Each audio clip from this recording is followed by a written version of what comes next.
Hey mes girls, hey les étudiants et bonjour à tous nos auditeurs, j'espère que tout le monde va bien. On se retrouve aujourd'hui sur notre radio Comme Azur. Je me présente, je suis Romane Girard des BTS Com première année et aujourd'hui nous allons être ensemble tout le long de ce podcast. C'est un grand plaisir de faire Romane parler de la pression de la réussite aujourd'hui. Je vais aborder la pression sociale, les réseaux sociaux, les attentes de la famille, etc. Et pour commencer, j'ai envie de vous dire, avez-vous déjà eu cette impression qu'il faut toujours faire plus, aller plus vite, être meilleur que les autres, comme si ne pas avoir un plan parfait pour sa vie, c'était un échec. Je pense qu'on l'a déjà tous ressenti à un moment, la peur de ne pas être assez ambitieux, assez productif. Alors aujourd'hui, on va prendre un moment pour se poser, respirer un peu, réfléchir ensemble à cette fameuse idée de la réussite. Je pense que vous savez qu'on vit dans une société qui valorise franchement énormément la performance, une belle carrière, un bon salaire, une vie bien remplie, des projets, des voyages. Et oui, la pression, on la connaît déjà depuis l'école, on nous met déjà la pression déjà rien que pour le bac. Moi, je sais pas vous, mais moi j'entends parler depuis la primaire. Le bac ça arrive, et bah c'était l'année dernière pour moi. Donc oui, la pression déjà elle commence rien qu'à l'école. On est d'accord. Elle se mesure à travers un diplôme, à travers un titre de poste, une maison, même le nombre de likes sur une photo. En effet, il y a les réseaux sociaux qui n'aident pas beaucoup là-dessus. C'est vrai que les réseaux sociaux, maintenant, ça fait partie de notre vie à nous, tous les jeunes. Il y a énormément de gens qui se lancent sur les réseaux sociaux et qui montrent une vie parfaite, comme tu dis Anaïs, une vie de bonheur où la vie est belle, les voyages, de l'argent, des amis, d'être bien entouré, etc. C'est vrai que du coup, ça peut avoir un impact sur nous, les jeunes qui idéalisons en fait notre future vie. Et en parlant de réseaux sociaux, du coup, on va aller voir notre petite Zoé qui va nous parler des impacts qu'ils peuvent avoir sur nous. Zoé, on t'écoute. Coucou les filles, alors d'abord je te remercie Romane de m'avoir invitée sur ce plateau. Avec plaisir. C'est gentil. Et je vais commencer par vous poser une question mes chers auditeurs. Est-ce que ça vous est déjà arrivé de scroller sur Instagram, TikTok, les réseaux sociaux en général, et puis de vous sentir moins bien et carrément en fait nul juste après? Parce que moi, ça m'arrive souvent. C'est votre cas? Personnellement, moi, ça m'est arrivé plus d'une fois, surtout quand je suis sur TikTok, je vois pas le temps passer. Et en plus de ça, quand j'arrête TikTok, je me dis, ouais, mais qu'est-ce que je fais du coup? En fait, j'ai l'impression que je m'ennuie si je suis pas sur mon téléphone. Je sais pas ce que t'en penses, Léa, je sais pas quel est ton ressenti. Oui, moi je suis d'accord avec toi et je suis d'accord aussi que on peut se sentir dévalorisé parfois sur les réseaux parce qu'en général, les influenceurs, ils nous montrent une vie parfaite. C'est ça, c'est exactement ça. Et donc voilà, aujourd'hui j'ai envie de vous parler de leur impact, en fait, de l'impact des réseaux sociaux sur notre confiance en nous. On sait que d'abord, les réseaux sociaux ont été créés pour s'exprimer librement.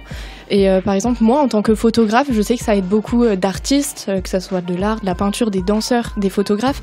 Ça nous valorise et ça permet en fait de montrer tout notre art.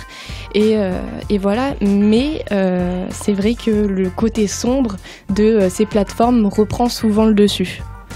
Donc les réseaux sociaux, c'est vrai que même si c'est magique, ça crée des liens et ça nous permet de nous exprimer, ils montrent quand même des vies filtrées, des vacances, des corps parfaits, la réussite, comme en parlait tout à l'heure Anaïs. Mais du coup, la question à se poser, c'est comment on reprend le contrôle en fait après avoir passé des heures sur les réseaux sociaux et qu'on se réveille, qu'on se dit ah, je vais peut-être faire quelque chose, mais comment on reprend ce contrôle en fait?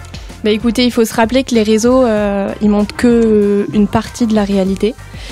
Il faut suivre des comptes inspirants aussi, c'est ça, arrêter de suivre tous les comptes assez toxiques. Vous avez des exemples de comptes inspirants? Moi je sais qu'il y a une créatrice de contenu que j'aime beaucoup, elle s'appelle Paylee et elle a une vibe et elle dégage quelque chose que j'adore chez elle. Donc moi c'est une des créatrices de contenu que j'aime beaucoup regarder et suivre. Léa, est-ce que tu as une créatrice de contenu que tu aimes bien ou un créateur? Parce qu'il y a des hommes aussi maintenant. Oui, moi il y a Esther BBT que j'aime beaucoup. C'est une maman en fait assez jeune qui montre son quotidien avec ses enfants. Donc elle montre vraiment, peut-être pas tous les aspects, mais elle montre quand même beaucoup de choses réelles. Elle se cache pas quoi. Il y a pas de filtre. Oui, j'adore. Elle fait plein de longues vidéos, non? Oui, un peu. Des vlogs. Ouais, c'est ça. C'est ça. Ça c'est trop moi bien. J'aime bien. Donc pour finir, j'ai envie de vous dire que voilà, il faut apprendre à faire aussi des pauses digitales et cultiver sa confiance en soi forcément hors des réseaux sociaux. Souvenez-vous que c'est pas la vraie vie et comme on aime dire nous, les copines, c'est ok. C'est ok, c'est ok.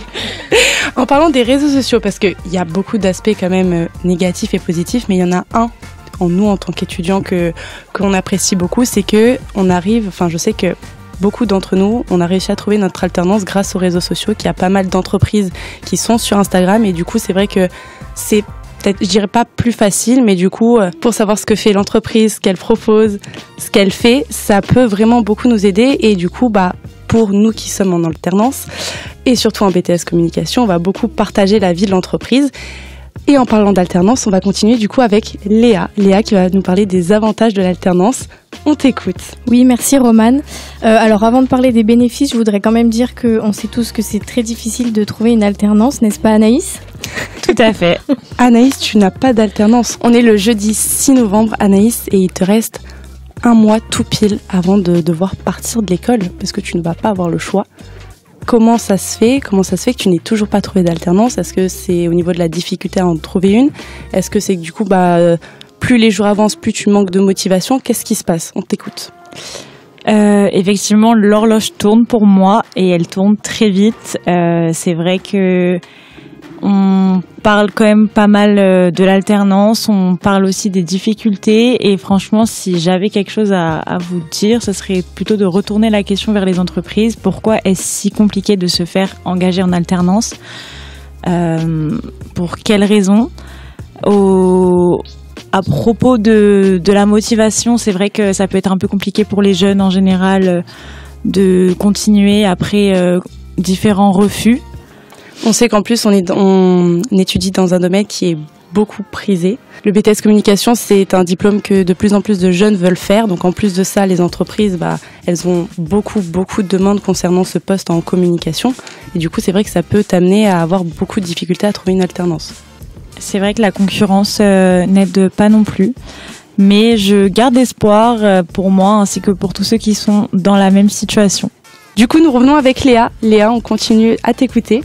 Oui, alors je pense qu'un des premiers bénéfices de l'alternance, c'est vraiment d'apprendre concrètement un métier parce que en allant dans des études, on se fait peut-être une idée du métier qu'on aimerait faire, mais on se rend peut-être compte qu'au final, c'est pas du tout ce qui nous convient. Donc ça nous permet ça. En plus, si notre alternance ne convient pas, on peut changer d'alternance. Donc c'est un des gros points positifs. Oui, en plus, l'alternance, c'est hyper formateur parce que après nos 2 ans de BTS, si on souhaite pas continuer nos études, on sait qu'on aura fait pendant 2 ans, on aura été en entreprise, on aura réalisé des projets concrets. Donc c'est vrai que c'est beaucoup plus formateur que ceux qui font des stages 2 à 3 semaines par an, etc. On t'écoute. Oui, voilà, exactement. Un des autres avantages, c'est vraiment aussi le salaire, parce qu'il y a beaucoup d'étudiants, par exemple, qui sont à l'université, ils sont obligés de prendre un job étudiant pour avoir un salaire. Nous, ça fait partie intégrante de notre formation, donc même si le salaire est vraiment minime, c'est quand même toujours ça de prix. Est-ce que tu peux nous dire ton âge et du coup ton salaire d'alternante pour exposer à nos jeunes auditeurs le salaire d'un alternant ? Oui, alors le salaire d'alternant, il change en fonction de l'âge, il évolue. Moi, j'ai 22 ans, donc là, je suis à 950 € par mois. C'est vrai que quand on a 18 ans, on gagne un peu moins. Moi, je suis à 764 € par mois.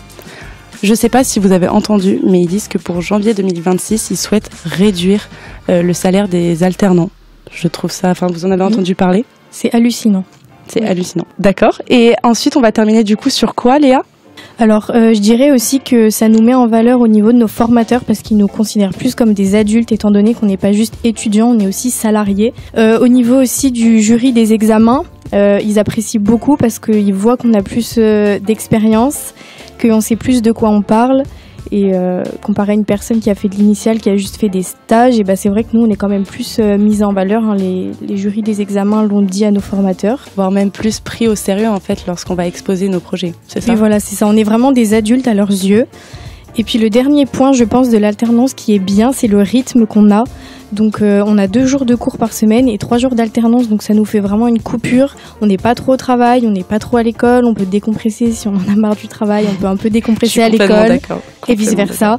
Donc c'est vraiment un des avantages qui est à prendre en compte aussi pour l'alternance. Ok, merci beaucoup Léa, merci à vous les filles.